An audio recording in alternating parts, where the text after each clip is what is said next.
In June 2010, I set out on a new volunteer adventure. I joined the United States Peace Corps. I found a way to give back to a community so very different from my own on the other side of the planet. That community was Arhangai, Mongolia. The move was full of highs and lows, challenges and new experiences. I sometimes still can't believe that I experienced minus 59 degrees Celsius. Do you have any idea how cold that is? Like, if you have a beard, it freezes in like 5 minutes. But after, minus 30, it's just cold no matter what. But other than being cold, Mongolia is a wonderful place, full of amazing opportunities, beautiful landscapes, and beautiful people. I never could have imagined falling so in love with a community of people so very different from my own.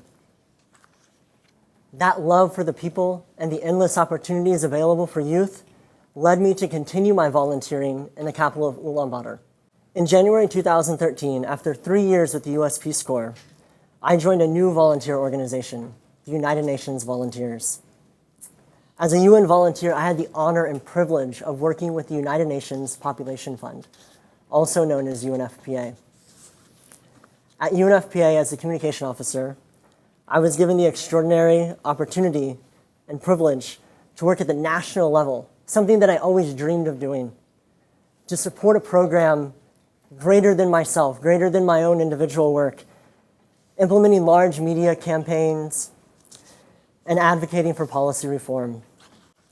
Using UNFPA and UN volunteer networks, I launched the first ever Orange Day campaign in Mongolia. For those of you that don't know, Orange Day is a part of the United Nations Secretary General's campaign to unite to end violence against women and girls. The Secretary General proclaimed that the 25th of each and every month as Orange Day, a day to mark raising awareness, committing us to action to put an end to violence. And I even worked with the Office of the President of Mongolia to draft and submit for the President's signature a UN declaration that would commit him to working with policymakers on domestic violence reform. And I'm very proud to say that today, at this moment, domestic violence law revisions are currently underway on the floor of Parliament. After 5 o'clock is when my work really begins. Through my work, and in the evenings afterwards, I have teamed up and met with extraordinary volunteers, amazing young people and women, even a very close friend of mine who I met through all of these activities was actually a survivor of domestic violence. This person was unwilling to share their experiences with anyone, including myself. But as we volunteered and as we worked together, we both became more and more empowered. And this person began speaking about their situation and what they had experienced in life. Today, this person is inspired, empowered, and is now talking about domestic violence to friends, to colleagues, to students. This person is no longer silent. You see, volunteering for those of us that are truly passionate about the issues and making a difference, it does not end at 5 p.m. It really just begins. Often working late into the evenings or brainstorming ideas, my friends and I would try to find solutions to problems that existed in Mongolia. And one of those such evenings, as we were sitting around having a cup of coffee, my friends and I were talking about how could we use music to harness, or how could we harness music to influence societal change, especially related to domestic violence? How could we use music to deliver a message of hope and peace? That's when Orange Sessions was born. Building off of the Orange Day success, we launched a new campaign called Orange Sessions. We teamed up with young, up-and-coming musicians that were artists, engineers, teachers, and students. They began volunteering their time and talent for a greater cause. Music is the medium, we would say. Youth are the voices. Ending violence against women and girls is our message. Taking back public spaces through Orange Sessions, it's about the right to always be free from violence. In Mongolia, we estimate that 1 in 3 women will experience some form of domestic violence in her lifetime. While domestic violence is often considered a family issue, most young people, if asked, have witnessed some form of domestic violence. That's why Orange Sessions are so important and unique.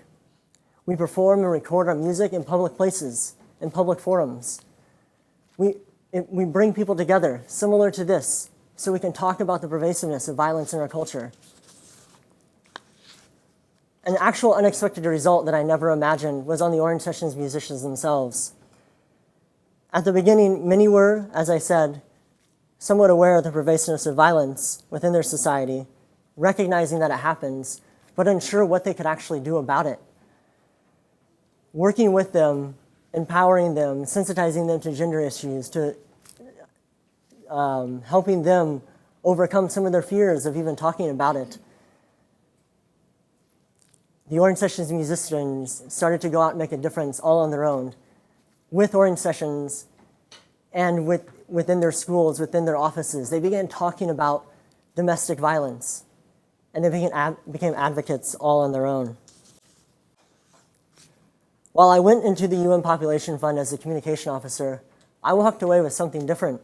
I walked away with a new perspective, a new lens that maybe before I didn't have. I'm now passionate about gender, and I want to continue my work within it.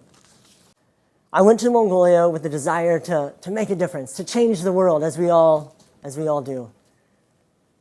And in some small way, maybe I did make a difference. I hope. However, as volunteers, we'd like to think we're changing the world. But in reality, it's changing us. It fundamentally transforms us into the people we are today, into who I am today. What Mongolia has given me is far more than I have ever given it. I am and forever will be extremely grateful. Thank you.